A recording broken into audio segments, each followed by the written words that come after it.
Modern turbochargers are based on a simple principle. If the air entering an engine is pressurized and more oxygen forced in, then by adding more fuel, the result is higher engine torque and more power.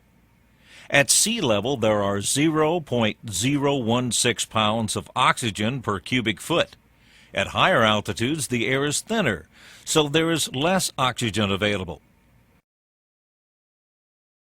For example, at 5,000 feet, there are 0.013 pounds per cubic feet, and at 15,000 feet, there are only 0.01 pounds per oxygen per cubic foot. So as altitude increases, it becomes more difficult for an engine to obtain the mass of oxygen it needs to generate its required power.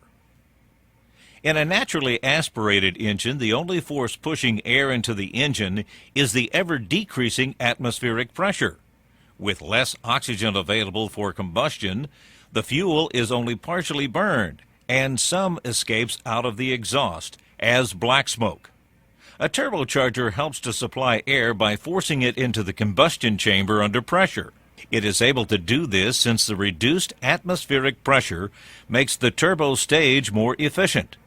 Thus, the engine can maintain virtually the same air-fuel ratio as at sea level, with almost no change in either power output or exhaust emission levels. Turbocharger technology evolved from mechanically driven superchargers, which create boost pressure using a mechanical pump driven directly from the engine.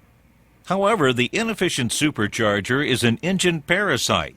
It uses a large portion of the potential power increases to drive itself. For example, a supercharger that could theoretically raise a 220 horsepower engine to 370 horsepower could only manage 320 horsepower. The supercharger itself absorbs 50 horsepower.